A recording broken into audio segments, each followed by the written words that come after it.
Okay, I decided to do a video here, even though it's nighttime and my lighting is not very good.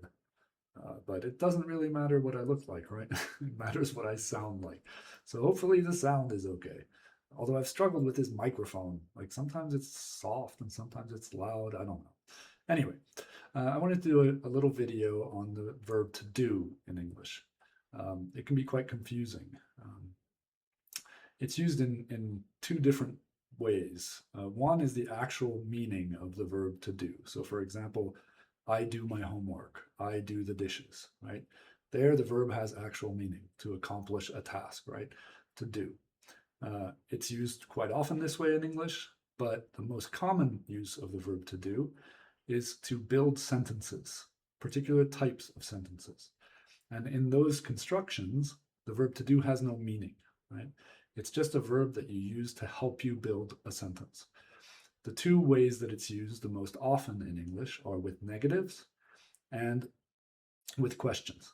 So if you use it with a question, for example, you would say, do you live in France, right? Do you live in France? You would not say, live you in France in English. You can't do that. So if you're building a question, you use the verb to do, and then the next verb that follows it gives the actual meaning, right? The important thing is the live part of that. Do you live in France? If I answered that in the affirmative, that is, I say yes, I would say, yes, I live in France. I don't use the verb to do there. Yes, I live in France, right? If I answered it in the negative, I would say, no, I do not live in France. So there I would use the verb to do. Or I could say, I don't live in France.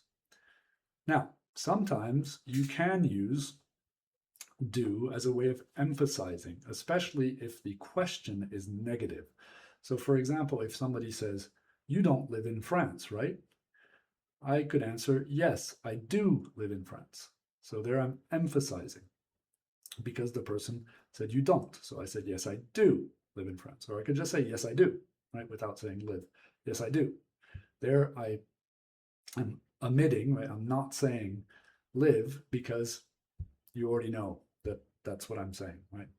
Because you said you don't live in France and say, yes, I do. Right? So those are very, very common uses of the verb to do in questions, in negatives, and then sometimes for emphasis as well. Actually, one of the things that you can say in English, which is kind of funny, it makes people laugh. So somebody might ask, you don't do your homework, right? And I could say, yes, I do do my homework. And then you say do. And people think that's funny because do is like excrement. So anyway, try not to say do. It's not wrong, but it's kind of funny. Okay, one more thing though. When you make it past tense, you need to make sure that you do it correctly. You make do past, but the next verb after that is not past tense. It's like the default form of the verb. It's not the infinitive because it doesn't have to in front of it, but it's like the default form of the verb. So for example, you would say, did you go, right? You don't say, did you went? No, did you go, right? Did you eat? That next form needs to be the default form of the verb, the next verb. So did you eat, did you go, not did you ate or did you went. Okay, hopefully this video is helpful and the sound is okay because I've been having problems with my microphone for some reason. Okay,